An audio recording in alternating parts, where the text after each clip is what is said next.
Alhamdulillah wassalatu wassalamu ala Rasulillah wa ala alihi wa ashabihi wa mawala amma ba'du. Qala subhanaka la ilma lana illa ma 'allamtana innaka antal alimul hakim. Allahumma 'allimna ma yanfa'una wanfa'na bima 'allamtana wa zidna ilma wa aslih lana syu'unana kullaha wa la takilna ila anfusina tarfata 'ain. Alhamdulillah jemaah sekalian, Allah muliakan. Kita bersyukur kepada Allah Subhanahu wa taala. Pagi hari ini kita dipertemukan oleh Allah Subhanahu wa taala dalam keadaan sehat walafiat. Alhamdulillah, sehat semua Pak. Pak Juntung sehat Pak Haji?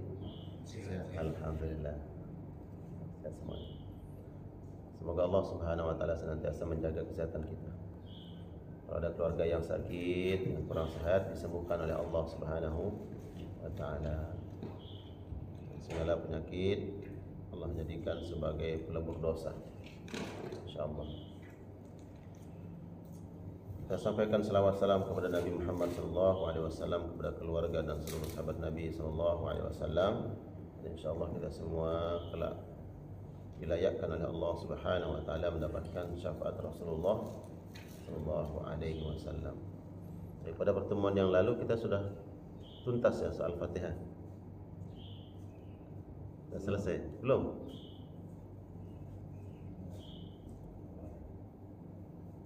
Ihdinas siratal mustaqim siratal ladzina an'amta 'alaihim ghairil maghdubi 'alaihim waladdallin. Amin. Ini sudah, hanya sudah ya. Sekarang kita masuk ke awal Al-Baqarah aja ya. Ya. Jemaah sekalian Allah muliakan, kita masuk coba mentadaburi surat Al-Baqarah. Al-Baqarah artinya, kenapa surat ini dinamakan surat Al-Baqarah? Karena memang di dalam surat ini ada kalimat Baqarah. Dan nama-nama surat itu biasanya diambil dari kalimat atau firman Allah yang ada di dalam surat itu. Seperti surat At-Tin umpamanya, karena ada kalimat Wat-Tin. Surat Al-Fajr karena ada kalimat Wal-Fajr. Al-Lahab karena ada kalimat Tabbat yada abi lahabin wa tab, lahab. Surat Abas karena ada kalimat abasa wa tawalla dan seterusnya. Begitu juga surat Al-Baqarah ini karena memang nanti di ayat berikutnya itu disebutkan berulang kali tentang Al-Baqarah. Kisahnya Bani Israel yang Allah perlihatkan mukjizat Nabi Musa alaihissalam, ya, Nabi Musa alaihissalam. Dengan izin Allah, orang yang sudah mati dihidupkan kembali oleh Allah Subhanahu wa taala dengan sebab sapi, yaitu intinya di situ. Baik, Al-Baqarah ini diawali oleh Allah Subhanahu wa taala dengan huruful muqatta'ah. Huruf al-muqatta'ah, huruf yang terpotong-potong. Dan banyak kita temukan di dalam Al-Qur'an surat yang diawali dengan potongan-potongan huruf, ya kan? Yasin. Sekarang kalau minta terjemahkan apa arti Yasin? Para ulama mengatakan Allah a'lamu biradih, Allah yang tahu maknanya. Alif Lam Mim di awal Al-Baqarah. Apalagi Pak? Huruf-huruful muqatta'ah di awal surat. Toha. Terus Kaf ha ya ain sad. Terus Nun, bahkan satu huruf Pak. Nun, ini nyebut hurufnya dah. Ya, Nun, ya kan? Satu huruf. Dan ini justru yang membuat orang Arab itu terheran-heran. Di zaman Nabi Isa yang dibanggakan itu adalah orang-orang yang memiliki keilmuan, kalau sekarang keilmuan medis, ya bisa mengobati berbagai macam bentuk penyakit. Diberikan mukjizat ya Nabi Isa alaihissalam, ihya'ul maut biiznillah, bisa menghidupkan orang mati. Nah, di zaman Nabi Muhammad SAW itu yang viral itu adalah orang-orang yang pandai membuat syair. Ya, jadi kalau ada penyair yang buat syair kemudian syairnya indah, bagus. Nah, syairnya nanti ini kemudian ditulis dan digantung di Ka'bah, disebut dengan mu'allaqat. Mu'allaqat itu syair-syair yang viral lah saat itu ya. Ya, viral kemudian digantung di Ka'bah. Makanya kemudian ada seorang sahabat bernama Hasan bin Thabit. Itu memang di saat itu penyair terbaik, penyair ulung lah. Itu. Jadi kalau dia sudah bikin syair itu biasanya wah semua orang ingin tahu syairnya. Gitu. Kalau di zaman dulu kan nggak ada medsos Pak, ya kan? Nggak ada medsos. Sekarang ada medsos, banyak ustadz yang viral kan? Viral, dikit-dikit viral. Nah, Hasan bin Thabit itu orang yang viral lah saat itu. Ya, dia penyair terbaik. Kemudian datang Abu Lahab itu, bisa nggak bikin syair? Buat syair yang mana syair itu menghina, ya kan, merendahkan Nabi Muhammad. Kalau nanti kemudian syairnya viral gitu, bisa dibaca oleh seluruh orang Jazirah Arab dan orang-orang Mekah orang-orang luar Mekah yang datang berhaji, ya, kemudian dibaca itu, dia akan diberikan apa? Upah 100 ekor unta. Pokoknya buat syair, dan syair itu kalau bisa viral gitu ya, dan menghina Nabi Muhammad, diberikan 100 ekor unta. Tapi Hasan bin Thabit ini belum melihat secara gimana Nabi Muhammad itu, belum melihat, dia belum perhatikan bagaimana akhlaknya.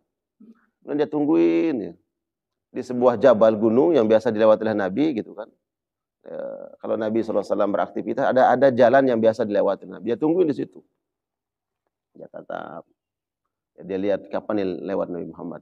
Dia ingin apa? Buat syair mensifati Nabi. Ya, pokoknya dia nggak mau dulu buat syair sebelum dia lihat orangnya, gitu. Pokoknya lihat dulu mana Muhammad nih, nggak ingin lihat. Pas dia lihat Nabi Muhammad SAW, kemudian disebutkan dalam sejarah sampai nggak berkedip nih Hasan bin Thabit ini melihat Nabi SAW. Ya, baik dari khilqahnya, ya, bentuk fisik Nabi Muhammad SAW, indahnya Nabi Muhammad SAW. Kemudian Nabi SAW nampak kalau dia berjalan itu bukan seperti orang sombong gitu. Kemudian dia buatlah syair. Ternyata syair ini bukan menghina. Jadi hatinya kan jujur, orang penyair itu hatinya jujur. Dia akan mengeksplor sesuatu hal yang di dalam hatinya, ya kan? Kalau orang-orang Arab bikin syair, ya mungkin dia akan bicara tentang keindahan gunung-gunung, ya kan? Terus apa? Padang pasir yang pernah mereka lihat, ya. Kalau dia datang ke Bogor, ke puncak mungkin beda syairnya kan gitu. Dia akan bicara tentang keindahan alam. Nah, kejujuran seorang penyair itu begitu. Dia harus lihat dulu, baru dia mampu mengeksplor apa yang ada di dalam hatinya, melihat apa yang dia lihat. Nah, dilihat Nabi itu ternyata bukan, dia nggak mampu membuat syair untuk menghina Nabi, gitu. Karena memang nggak ada celah gitu. Sampai dalam syairnya mengatakan bahwa engkau seolah-olah minta kepada Allah, engkau diciptakan sesuai dengan kehendakmu. Jadi keindahan Nabi Muhammad SAW, akhlaknya, seolah-olah dia pesan. Ya mesen gitu, ya Allah ciptakan aku seperti ini, seolah-olah begitu, saking indahnya. Nah, turunlah Al-Quranul Karim sebagai mukjizat Nabi Muhammad SAW yang mengalahkan syair-syair itu. Ya. Sehingga ketika mereka membaca Al-Quran, wah ini bukan syair, kami kenal apa itu syair, bagaimana membuat syair. Ya. Tidak pernah ditemukan, ya, orang-orang Arab dulu membuat syair seindah apapun yang kemudian mereka mulai dengan huruful muqatta'ah. Huruf yang berdiri sendiri kayak tadi Al-Qur'an. Nun. Itu. Apa maknanya nun? Mereka enggak pernah buat syair seperti itu. Tapi ketika mereka membaca Al-Qur'an, nun wal qalami wama yasturun. Ya. Ma anta bi ni'mati rabbika bi bajnun. Nun terakhirnya. Wah, menakjubkan. Itu ada indahnya Al-Qur'an. Nah, termasuk ini di awal surah Al-Baqarah, alif lam mim. Kalau kita cari Ya, kenapa diawali dengan alif lam mim huruful muqatta'ah? Allahu a'lam, para ulama mengatakan Allahu a'lam bi muradihi. Allah yang tahu apa di balik hikmah itu. Tapi ada yang kemudian yang berusaha menafsirkannya, menafsirkan Al-Qur'an, huruful muqatta'ah tersebut. Alif, ada yang mengatakan alif itu adalah Allah. Ya, alif itu adalah Allah. Kemudian lam itu apa? Malaikah. Kemudian mim adalah Muhammad sallallahu alaihi wasallam. Al-Qur'an itu turun dari Allah lewat perantara malaikat sampai kepada Nabi Muhammad sallallahu alaihi wasallam. Ini sebagian kecil orang yang menafsirkan seperti itu. Coba mencari rahasia kenapa huruful muqatta'ah. Tapi mayoritas konsensus ulama-ulama tafsir bahwa mereka mengatakan Allah lah yang lebih tahu makna daripada huruf-huruf yang tadi berdiri sendiri, nun, yasin dan seterusnya gitu. Ya. Namun bentuk ijaz Al-Qur'an, mukjizatan Al-Qur'an adalah ternyata saya belum cek, tapi saya temukan tuh artikel, ya, kemudian bacaan-bacaan, link di YouTube dan disebutkan oleh para ulama. Ya, walaupun saya nggak pernah hitung gitu, saya nggak pernah hitung apa. Kalau mau hitung huruf Al-Quran di surat Al-Baqarah itu alif, lam, mim, ternyata huruf yang terbanyak itu huruf alif. Di dalam Al-Baqarah yang terbanyak adalah huruf alif. Yang kedua adalah huruf lam. Yang ketiga adalah huruf mim, baru huruf yang berikutnya. Tapi saya nggak pernah hitung, Mbak. Lagi-lagi ini saya nggak pernah hitung. Benar nggak tuh? Tapi saya yakin, ya, tasdiqah dengan apa yang disampaikan oleh para peneliti yang telah meneliti Al-Quran. Ya. Alif lam mim. Nah, disebutkan oleh para ulama kalau Allah memulai firman-Nya dengan huruful muqatta'ah, itu mengirim pesan sama dengan Allah memulai dengan sumpah. Kira-kira mirip gitu. Karena kalau memulai dengan sumpah berarti ada sesuatu hal yang Allah ingin sampaikan setelah itu, hal penting. Ya.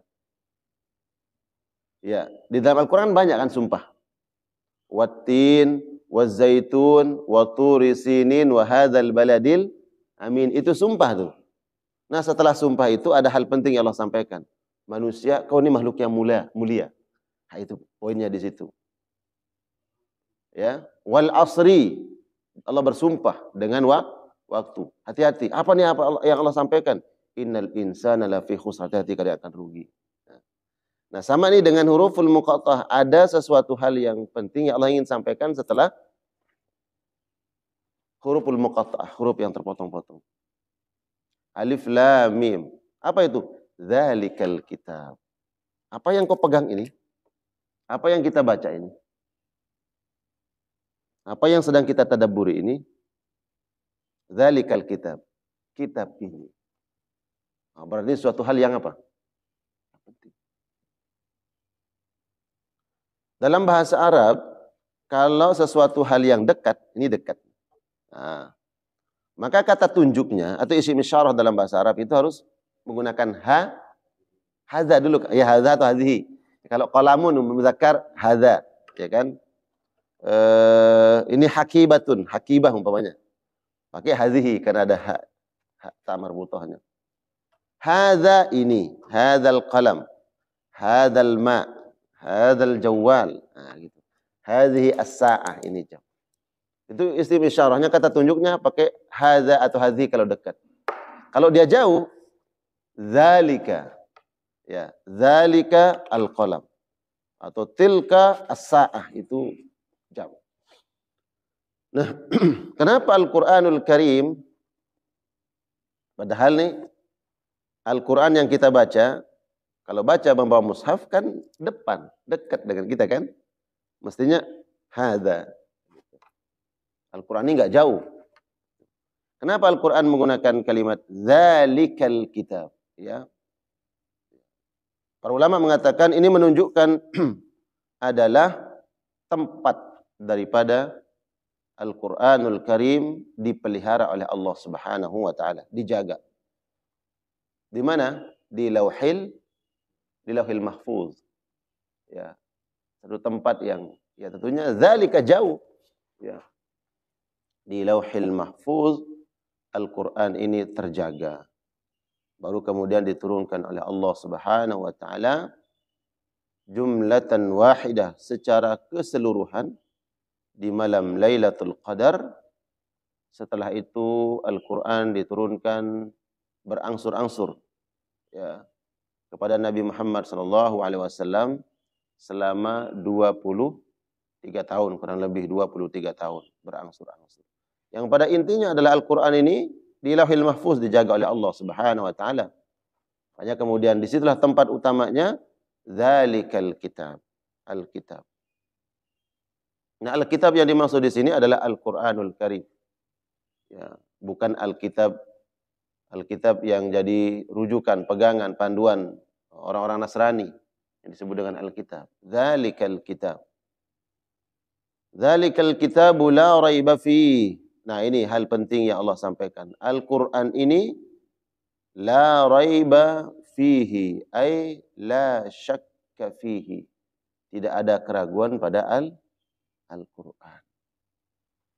Jadi surat Al-Baqarah dimulai oleh Allah Subhanahu wa taala dengan huruf-huruf yang terpotong, kemudian Allah sampaikan hal yang penting dan tentang eksistensi Al-Qur'an ini, kemuliaannya tidak boleh umat Nabi Muhammad sallallahu alaihi wasallam yang diturunkan Al-Qur'an sebagai panduan hidup mereka kemudian ragu dengan Al-Qur'an. Enggak boleh. La raiba fihi, tidak ada keraguan padanya. Ya, enggak boleh ragu terhadap Al-Qur'an. Kenapa Allah tekankan seperti ini? Warning dari Allah, jangan ragu terhadap Al-Quran. Karena nanti Al-Quran akan bicara tentang perkara-perkara yang satu, bisa saja perkara itu di luar nalar manusia. Ya kan? Di luar nalar. Kalau kemudian yang disampaikan Al-Quran itu perkara yang tidak mampu terakses, dijangkau oleh rasio manusia, akal pikiran kita, ya maka kembali kepada awal Al-Baqarah ini. Dzalikal kitabu la raiba fihi, enggak boleh ragu. Ya. Contoh saja kisah yang kira-kira membuat sebagian orang ragu ya dengan apa yang Allah sampaikan di dalam Al-Qur'an. Ya, bahkan ini menjadi apa? Menjadi senjata orang-orang misionaris ya, orientalis untuk menyerang Islam. Bahwa masa sih gitu. Apa? Contoh dalam surah Al-Isra umpamanya. Al-Qur'an mengisahkan tentang perjalanan Nabi Muhammad sallallahu alaihi wasallam lailatan wahidah. Ya. Tempo satu malam berangkat dari mana? Mekah, Baitullahil Haram, dari Masjidil Haram ke Masjidil Aqsa, Baitul Maqdis, Palestina. Kemudian ke Sidratul Muntaha. Dalam satu malam balik lagi. Akal kita ya, mungkin kalau sekarang bapak tetangganya bilang, tadi siang kok enggak ada di musala? Oh iya, tadi pagi berangkat ke Jawa Timur, umpamanya. Atau kemana? Yang kemudian siangnya atau sorenya sudah balik lagi. Memungkinkan enggak? Ya memungkinkan. Sekarang dengan teknologi. Cuma 2 jam ke Nusa Tenggara Timur, umpamanya 4 jam. Balik lagi, butuh berapa jam? 4 jam atau 6 jam, 8 jam. Balik lagi, kan itu gampang. Ya. Ketemu pagi, kemudian ketemu sore lagi. Kemudian diceritakan bahwa saya tadi ke sini. Jaraknya berapa? Kalau ke Lombok umpamanya 2000 km. Perjalanan ya kurang lebih 2 jam. Ya, berarti bolak-balik butuh 4 jam. Nah, kalau zaman dahulu, Pak, di zaman Nabi enggak ada alat transportasi yang canggih seperti ini. Udah cerita dari Masjidil Haram, dari Mekah ke Palestina. Iya kan? Tempo satu malam, orang, kamu gila ya? Gitu. Makanya Al-Quran ini kemudian la raiba fi, enggak ada keraguan. Nah, itu Allah ceritakan itu sehingga bahwa apa yang disampaikan Al-Quran suatu kebenaran. Itu menurut akal. Sekarang menurut perasaan. hati nurani umpamanya, ya. Hukum warisan. Hukum warisan yang Allah tetapkan, hukum waris. Bagian laki-laki dengan bagian anak laki-laki, anak perempuan beda nggak bagiannya? Beda. Lidzakari mithlu hadzil unsayain. Bagian laki-laki mendapatkan 2 bagian, ya, atas bagian perempuan. Perempuan dapat 1, laki dapat 2. Nah, kalau dari segi perasaan, ya kan, ini kayaknya nggak adil nih kata perempuan, ya kan. Merasa apa? Termarginalkan, disisihkan, ya, nggak adil. Makanya Al-Quran kemudian la raiba fihi, nggak boleh kita ragu dengan Al-Quranul Karim. Kemudian bicara tentang kisah, banyak kisah-kisah yang Allah sampaikan di dalam Al-Quranul Karim yang kita tidak pernah temukan, ya, kita nggak alami. Contoh kisah Nabi Musa dengan Nabi Khidir ada dalam Al-Quran. Kisah Nabi Musa dengan Fir'aun ada dalam Al-Quran. Kisah Nabi Nuh dengan kaumnya ada dalam Al-Quran. Dan seterusnya. Nabi Musa membelah lautan dengan tongkatnya. Membelah lautan dengan tongkat. Nah, apakah itu fiksi? Ya, atau itu hanya sekedar kiasan? Para ulama mengatakan enggak, memang itu fakta. Terbelah. Maka kita nggak boleh ragu dengan itu. Kisah-kisah yang Allah cantumkan dalam Al-Quran nggak boleh kita ragu. Hukum-hukum yang Allah sampaikan di dalam Al-Quran nggak boleh kita tolak. Nah, la raiba fi, apapun alasannya. Ya. Alif lam mim dzalikal kitabu la raiba fi. Ya. Hudan lil muttaqin. Al-Quran ini sebagai hudan, sebagai petunjuk bagi orang-orang yang bertakwa. Ya. Al-Quran sebagai petunjuk. Biasanya kalimat petunjuk ini, mendapatkan petunjuk kan identik dengan orang yang tersesat, betul nggak? Ya, nggak tahu jalan, ya, keder, tersesat, baru diunjukin jalan. Bapak mau kemana? Saya mau ke sini. Kok nggak nyampe-nyampe? Oh salah, bapak jalannya ini nih. Ya, karena tersesat, baru diunjukin. Gitu. Ya, kenapa Al-Quran kemudian mengatakan, kita ini sudah dapat hidayah, Pak. Kan di dalam surah Al-Fatihah sudah kita bahas tuh. Ya, ihdinas siratal mustaqim. Ya Allah berikan petunjuk. Nah, petunjuk ini kita sudah dapat petunjuk. Ya. Nah, kenapa Al-Quran sebagai petunjuk? Maknanya adalah, disebutkan dalam kitab ini, liziyadah. Agar kemudian petunjuk yang Allah berikan kepada orang-orang yang bertakwa ini menambah ketakwaan orang-orang yang beriman. Makanya kemudian dari ayat ini hudan lil muttaqin, bahwa Al-Quran sebagai petunjuk itu maknanya ziyadah, menambah ketakwaan. Maka salah satu perkara yang harus dilakukan oleh seseorang apabila ingin terus dijaga ketakwaannya oleh Allah Subhanahu wa taala, harus banyak berinteraksi dengan Al-Quran. Berinteraksi dengan Al-Quran itu bisa lewat tilawah, Pak. Tilawah artinya membaca, sering-sering baca Al-Quran. Ya. Hati ini cepat berubah. Tadinya yakin bisa menjadi ragu, ya kan? Taat menjadi ingkar. Bahagia menjadi sedih. Senang menjadi sedih, dan seterusnya, mudah berubah hati.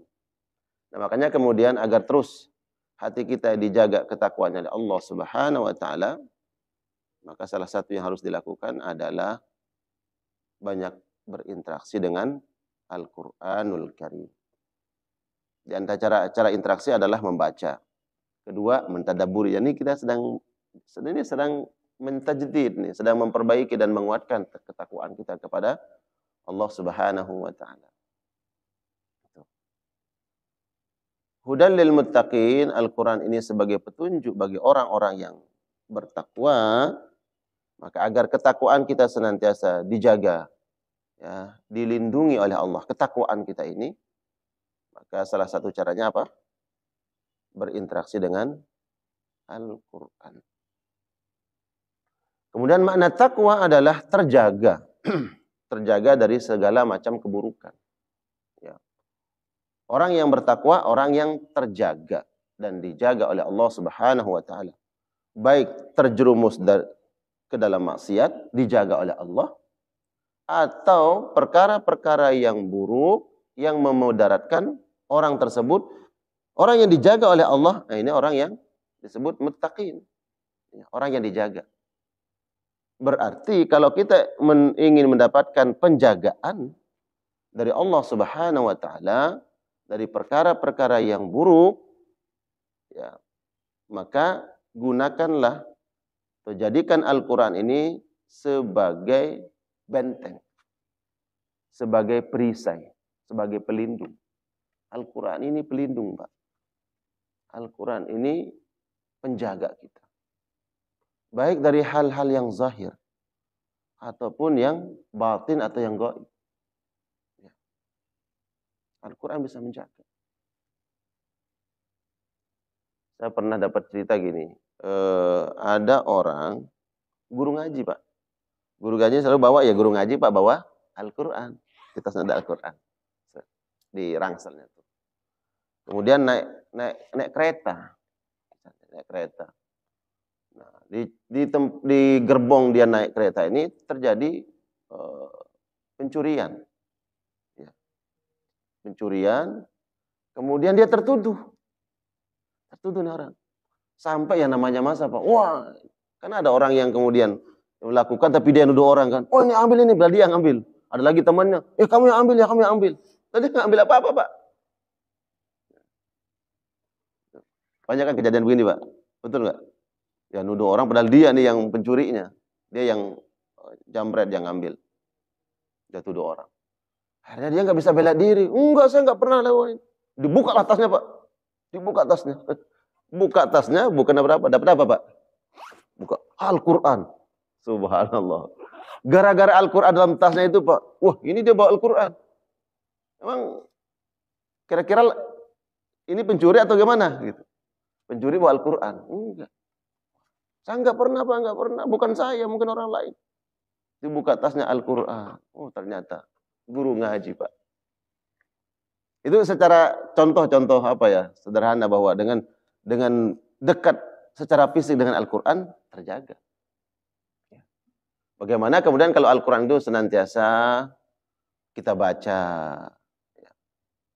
kita bermuamalah dengan Al-Quran, muamalah itu membaca, mentadaburi, maka hal-hal yang buruk bagaimana yang dijanjikan oleh Nabi sallallahu alaihi wasallam, ya. Wa inna syaitan yafirru minal bait alladzi tuqra fi suratul Baqarah. Kalau ada hal-hal yang buruk ingin menyerang rumahmu, ingin masuk ke rumah, hal-hal yang buruk, hal-hal yang gaib, maka dengan Al-Qur'an yang dibacakan di rumah itu, Pak, ya, maka semua yang hitam-hitam, yang buruk-buruk itu mental, Pak. Ya, mental. Jadi dimanapun kita bekerja, Pak, ya kita berkarir di instansi apapun, ya kemudian kalau ada sesuatu hal yang kita khawatirkan begini begitu, ya udah dekat dengan Al-Quran aja, ya dekat dengan Al-Quran, maka insya Allah Al-Quran melindungi kita, Al-Quran akan menjaga kita, ya. Karena tidak sedikit cerita yang saya dapatkan, ada rekan saya itu masih dari Cibubur lah. Ya, ada Cibubur, saya nggak sebut nama gitu. Ya dipromosikan, Pak, dipromosikan naik jabatan, ya. Kemudian dia melihat ada gelagat gitu, gelagat teman satu letting. Nah, karena dia yang dipromosikan, dia yang naik jabatan, teman-teman ada yang satu lettingnya kayaknya ada yang nggak suka gitu, ada yang nggak suka. Ya ini kan sifat manusia, betul nggak, Pak? Ya itu kadang iri, dengki, hasad itu ada dalam hati manusia. Dia yang dipromosikan naik gitu. Waktu itu belum kenal hidayah dan dia cerita gitu. Nah, gimana caranya kemudian agar ya takutnya, khawatirnya nanti ada orang yang bermain halus gitu. Coba bermain halus ya. Ya bermain halus nggak nampak, nggak kelihatan. Dia datanglah kepada seseorang. Kemudian orang ini mengatakan, "Iya, memang nih, ciri-cirinya begini ya orang yang kamu curigai ya. yang iri, yang dengki, yang nanti kamu khawatirkan akan begini-begini. Iya Pak. Oh, akhirnya dikasihlah benda-benda untuk dia taruh di ruangannya, ya, sesajen dan seterusnya. Tapi apa yang terjadi? Dia cerita, berapa kali ikut kajian saya, dia cerita. Ternyata setelah kejadian itu banyak ya ibadahnya amburadul gitu. Kemudian kok merembet ke masalah keluarga dan seterusnya. Gitu. Ternyata usut diusut gitu ya, lewat apa yang dilakukan, kemudian ritual-ritualnya seperti itu. Ternyata apa yang dilakukan, penjagaan, perlindungan tadi dari benda-benda tadi yang dia dapatkan itu ternyata muncul perkara-perkara yang gaib yang mengganggu. Ya, mengganggu. Nah, saya sampaikan, lalu bagaimana sebenarnya Islam itu sudah memberikan solusinya. Ya, cukup kita memiliki benteng yang kokoh, penjagaan, perlindungan dengan apa? Al-Quran. Al-Quranul Karim. Maka baca Al-Quran, lebih khusus surat Al-Baqarah, lebih khusus lagi ayat kursi. Masuk kantor, ya bacalah. Seandainya kita punya ruangan khusus, ya udah baca ayat kursi di situ sebagai amalan unggulan, amalan rutin. Sudah masuk baca ayat kursi sebagai perlindungan, sebagai penjagaan. Dan ini yang diajarkan Nabi Muhammad SAW. Karena perkara-perkara halus yang saya sebut tadi, halus itu ada gitu. Ada. Zaman Nabi Musa alaihissalam dengan Fir'aun kan ada. Sihir-sihir itu ada.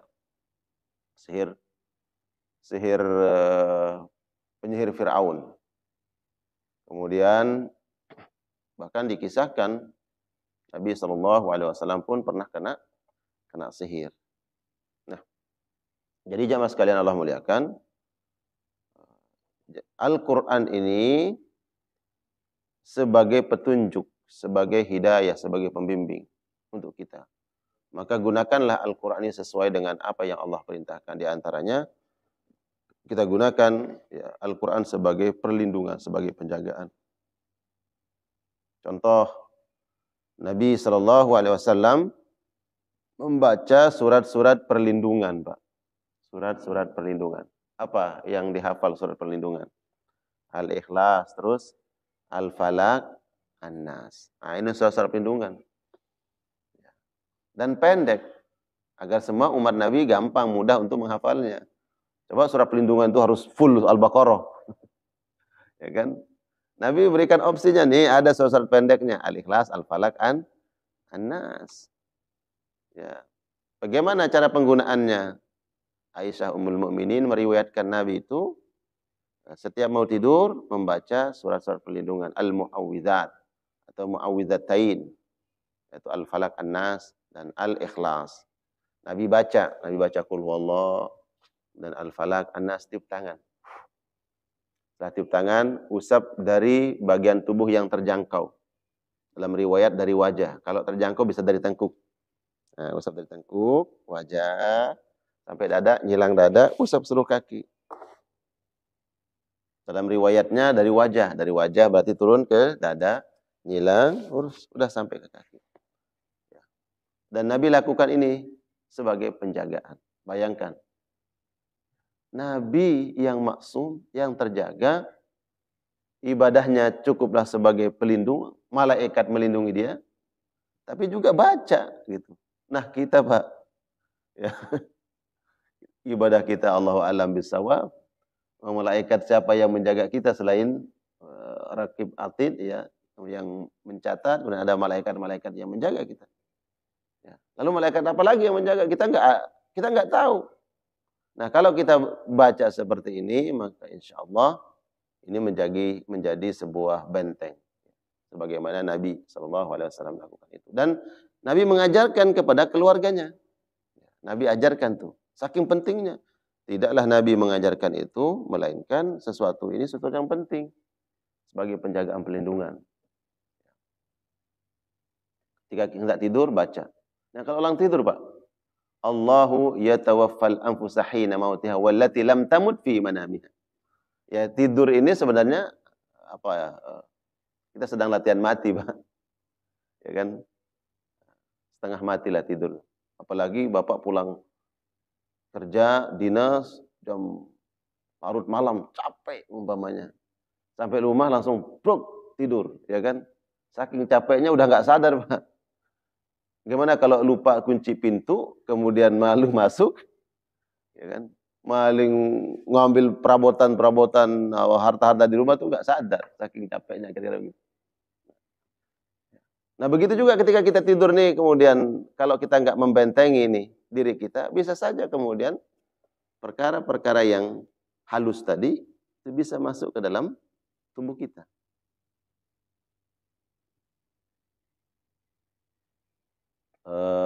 Umpama gini, tiba-tiba ada orang yang benci, ya, benci, kemudian mengirim yang halus di malam itu dan kita lupa baca doa, lupa membentengi diri, maka besar kemungkinan dia punya kekuatan untuk mengenai kita. Dan kita nggak tahu kapan nih tiba-tiba ada makhluk yang berniat jahat. Dan makhluk yang berniat jahat dari perkara-perkara gaib, dan insyaallah ini pertemuan berikutnya saya akan bahas tentang alladzina yu'minuna bil ghaib. Ya. Yang gaib ini bisa saja ingin melakukan yang buruk kepada kita bukan atas dasar disuruh orang lain. Kalau yang kita kenal santet, teluh, guna-guna itu ada nggak, Pak? Ada nggak? Ada, ilmu itu ada. Santet itu ada nggak, Pak? Oh, percaya nggak percaya? Ada. Ya. Masa Ustaz zaman modern begini masih ada orang main santet-santetan? Emang ada ilmunya dari zaman dulu dan itu Allah sebutkan dalam Al-Quran. Artinya ketika Al-Quran menyebutkan itu akan ada sampai akhir zaman akan ada. Gitu. Ya. Tiba-tiba ada orang yang berniat buruk. Atau makhluk-makhluk halus ini dia ingin menyakiti kita bukan karena suruhan orang, bisa. Dia bisa karena balas dendam. Balas dendam gimana? Mungkin saja manusia pernah nyakitin makhluk halus tanpa dia sadar. Ya. Bisa nggak? Bisa. Banyak kasusnya. Saya pertemukan ada salah satu mahasiswi di Jakarta Pusat. Jadi dia main ke puncak, Pak. Main ke puncak, tiba-tiba kesurupan. Wah, ternyata ngamuk-ngamuk. Ya berjam-jam nggak sadar. Akhirnya dibawa pulang sampai ke Jakarta Pusat itu nggak sadar-sadar, Pak. Ya. Akhirnya dibacakan ayat-ayat Al-Quran. Kembali pada Al-Quran, ya kan? Ini Al-Quran nih, untuk membersihkan, membentengi, mengeluarkan itu. Bacakan Al-Quran, ngomong setannya. Oh, saya balas dendam. Ya, kenapa? Jadi mahasiswi ini, dia ke bawah pohon. Di bawah pohon itu, kemudian dia main canda-canda sama temennya, kemudian mukul-mukul di situ. Ya, namanya lagi happy gitu, Pak ya. Kadang-kadang dia mukul-mukul di situ. Teriak-teriak, bercanda sama temennya. Kata jin, anak saya sedang main di situ. Kenalah sama dia. Anak saya sampai bocor berdarah gitu. Maka saya harus balas dendam. Ya, begitu. Bisa nggak bisa? Makanya Nabi kan perintahkan. Apabila kita masuk ke tempat-tempat yang kemungkinannya ya, angker, atau mungkin di situ banyak yang tinggal makhluk-makhluk Allah. Karena Nabi mengatakan tinggal mereka itu di hutan-hutan, ya kan? Di pohon-pohon besar, di tengah lautan. Bisa saja itu terjadi. Ingin balas dendam. Akhirnya dia rasukin itu manusia. Dengan izin, Allah izinkan. Ini sebagai pelajaran juga. Sebagai pelajaran. Dan ada pernah ibu-ibu. Ya ini kasusnya. Ibu-ibu di dapur. Dia memasak air panas. Ya. Setelah itu dia buang ke selokan. Air panas buang ke selokan. Tiba-tiba ibu ini kesurupan. Kesurupan, ngamuk-ngamuk. Kembali kepada Al-Quran, dibacakan ayat-ayat Allah Subhanahu Wa Taala, jin yang ngomong, anak saya sedang main tuh, anak-anak saya terkelupas. Ya. Kenapa? Anak-anak saya sedang main tuh di selokan, tiba-tiba dia buang air panas, anak-anak saya terkelupas. Saya masuk ke dia, balas dendam. Memungkinkan? Iya bisa. Makanya Nabi melarang kan, nggak boleh buang air panas. Kalau buang, memang harus dibuang, baca bismillah. Nah dengan kalimat bismillah tadi, pernah kita bahas itu di awal bismillah kan? Cukup dengan bismillah, Allah akan menjaga. Alam kita dengan alam mereka dengan baca bismillah itu jadi tirai, benteng, pembatas. Nggak kena. Gitu.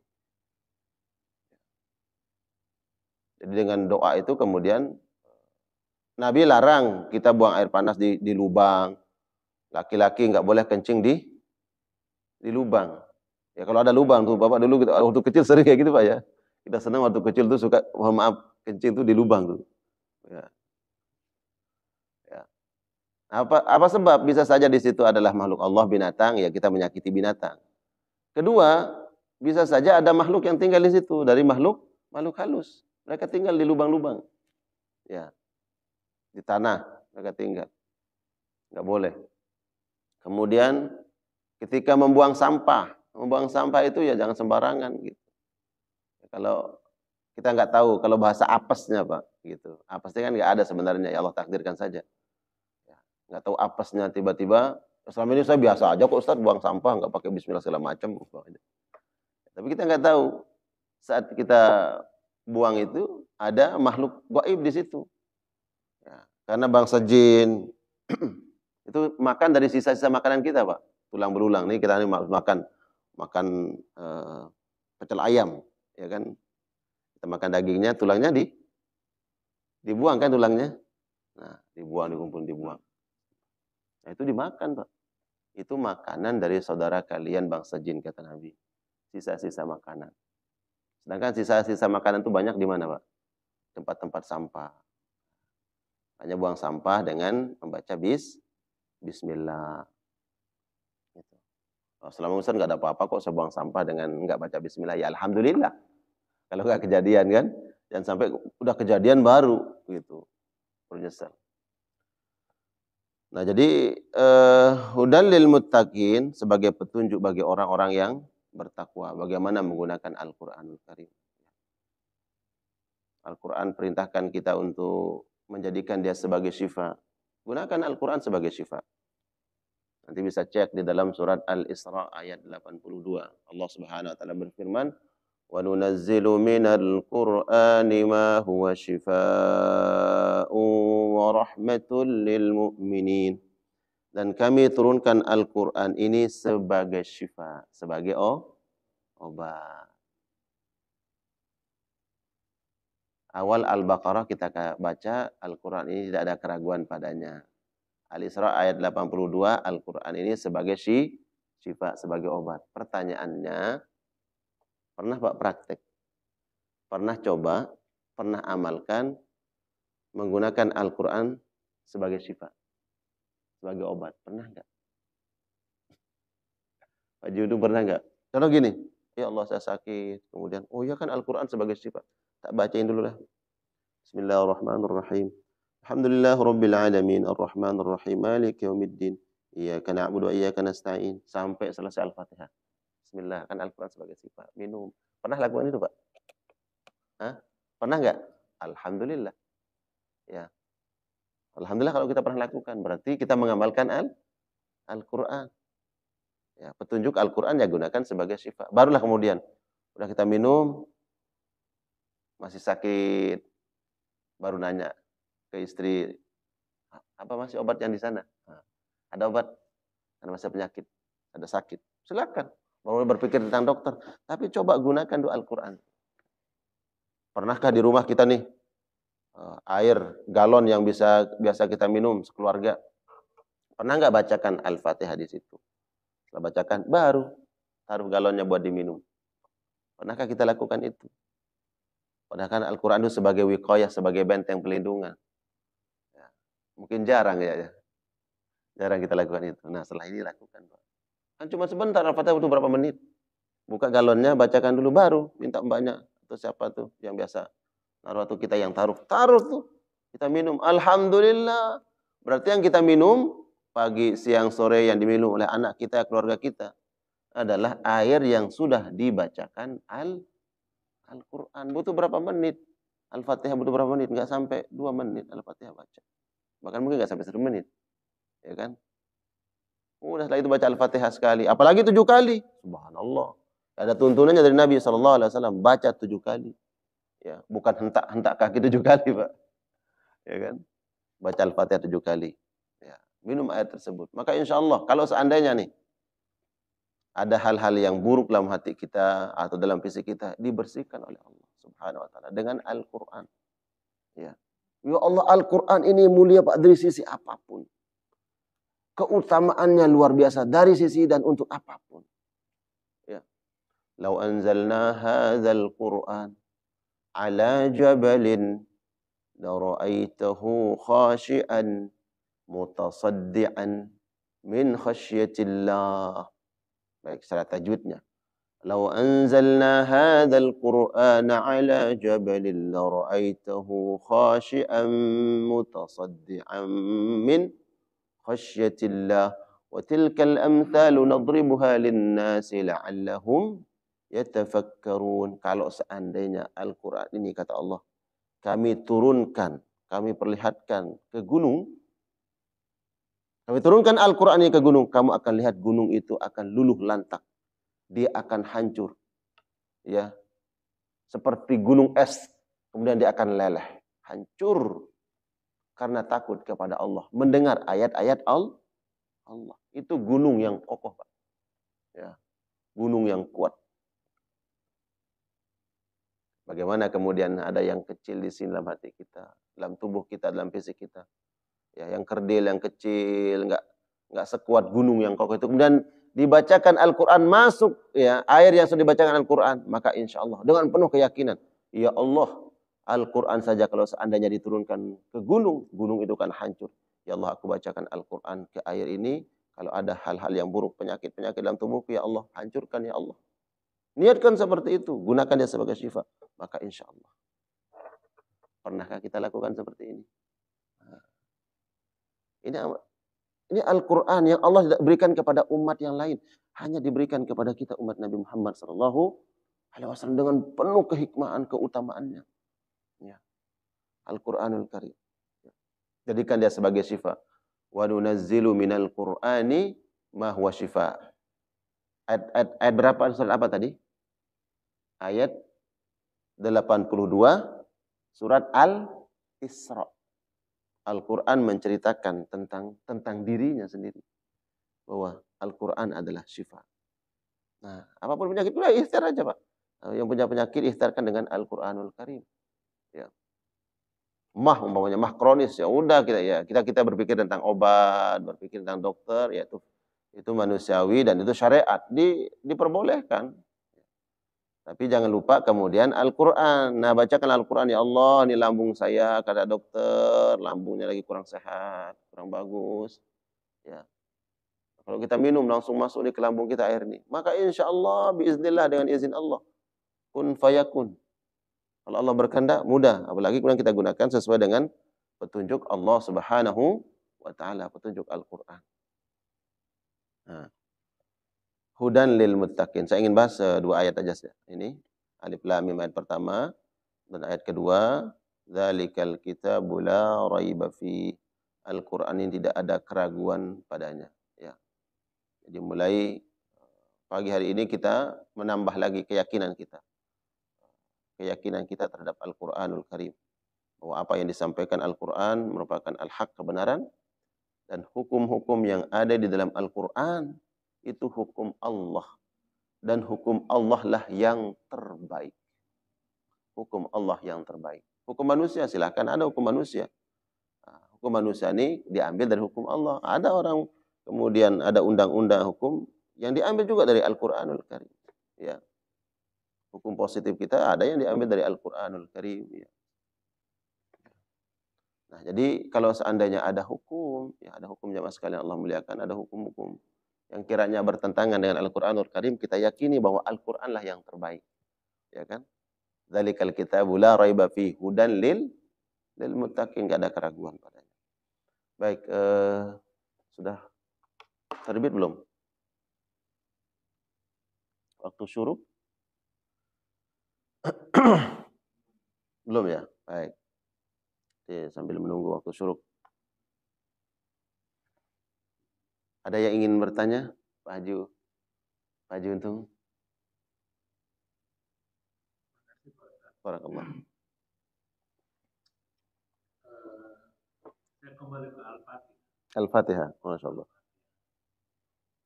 Itu di dalam Al-Fatihah itu kata orang itu yang pertama sekali itu ini surat Al-Fatihah. Bagaimana itu kita mendapatkan terbaik itu dikatakan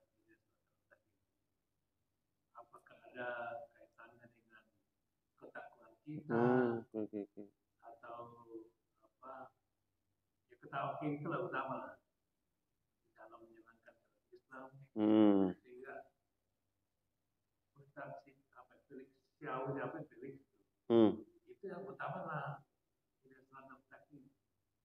Bagaimana komentar Bapak? Masya Allah. Ihdinas siratal mustaqim. Oh, berarti memang belum bahas kayaknya nih ya? Belum ya? Oh, saya pikir ini kejadian lain ya. Ihdinas siratal mustaqim. Kita sudah bahas sampai iyyaka na'budu wa iyyaka nasta'in. Ya, berarti ihdinas siratal mustaqim. Baik, saya ringkas saja ya, ringkas saja. Mungkin nanti juga kita tadabburi dah, kita ulang ya, insyaallah. Kita sering doa kan? Banyak doa kita nih kepada Allah. Biasanya yang kita minta ini apa kepada Allah? Ya banyaklah kebutuhan kita. Apalagi kita ada ujian kan, ada ujian penyakit, pasti yang kita minta itu adalah kesembuhan. Ya.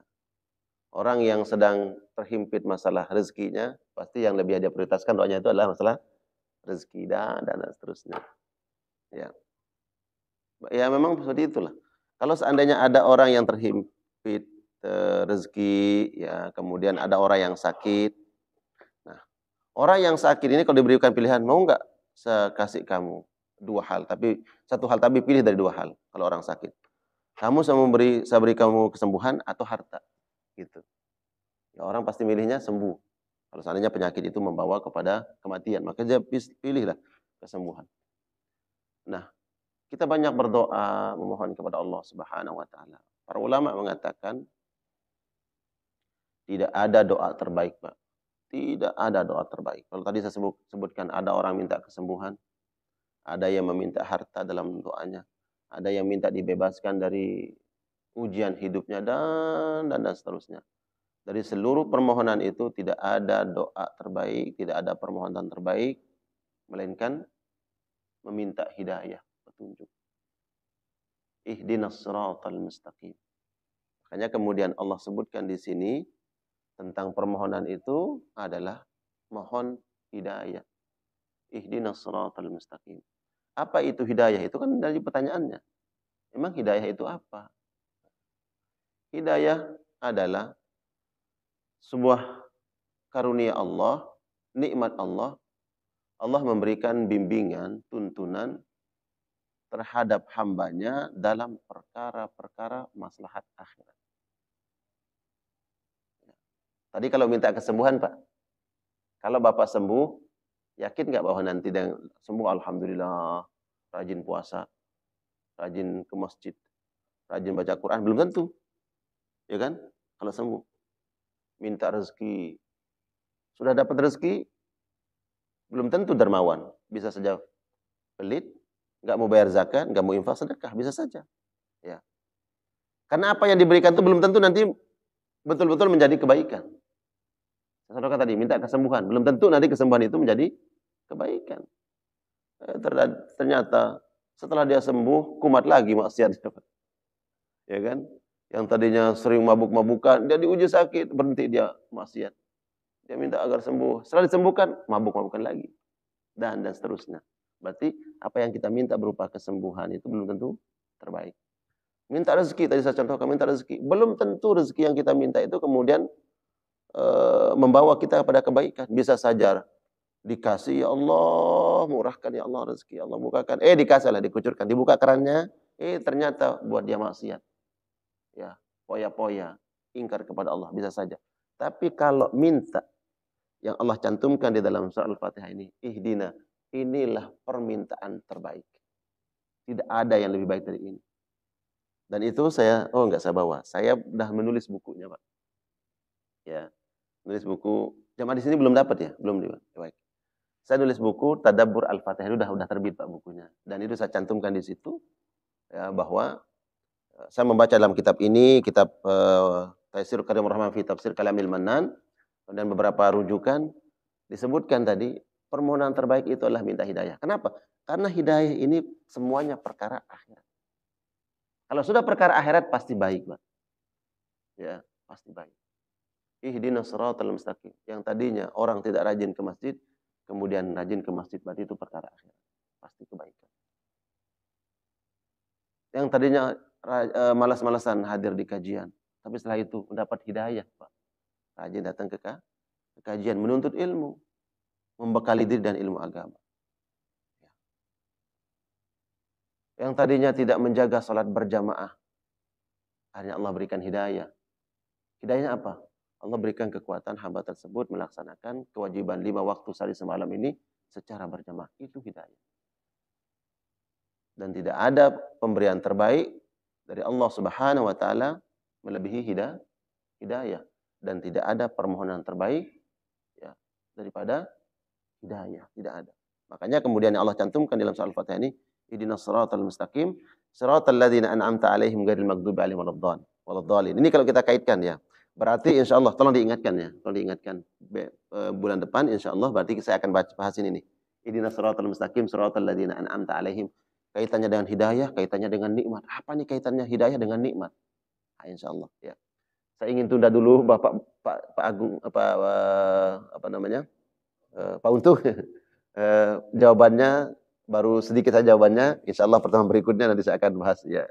Ya. Jadi pada intinya adalah pemberian terbaik Allah itu adalah hidayah, dan permohonan terbaik itu adalah hidayah. Karena ini ada kaitannya nanti.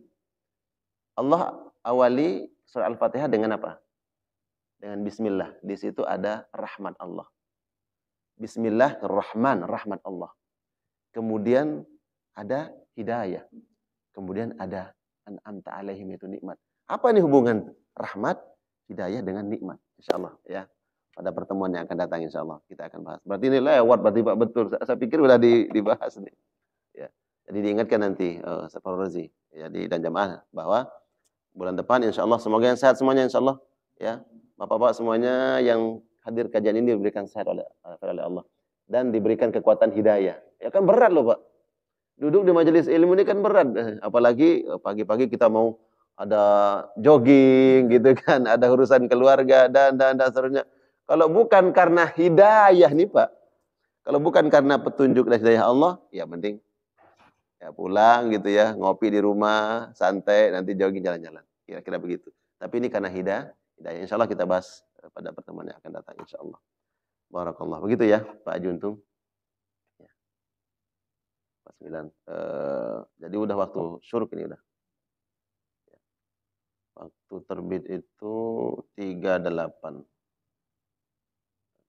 Sudah. Alhamdulillah jamaah sekalian Allah muliakan. Semoga Allah Subhanahu wa taala menjadikan kita hamba-hamba terbaik di sisi Allah Subhanahu wa taala. Hamba-hamba yang yastami'una al-qawla wa yattabi'una ahsana. Mendengar sebuah pesan-pesan kebaikan, kemudian dia berusaha semampunya, semaksimal mungkin untuk mengamalkan pesan-pesan terbaik itu. Dan pesan terbaik tentunya adalah ma qala Allah, apa yang disampaikan oleh Allah dalam Al-Qur'an, wa ma qala Rasul sallallahu alaihi wasallam, dan apa yang disampaikan oleh Nabi sallallahu alaihi wasallam dalam sunnah-sunnahnya, dalam hadis-hadisnya. Insyaallah mudah-mudahan Allah jadikan kita hamba yang mampu mengamalkan itu insyaallah. Ya. Kita tutup dengan doa kafaratul majlis. Subhanakallahumma bihamdika asyhadu an la ilaha illa anta astaghfiruka wa atubu ilaik. Wassalamualaikum warahmatullahi wabarakatuh.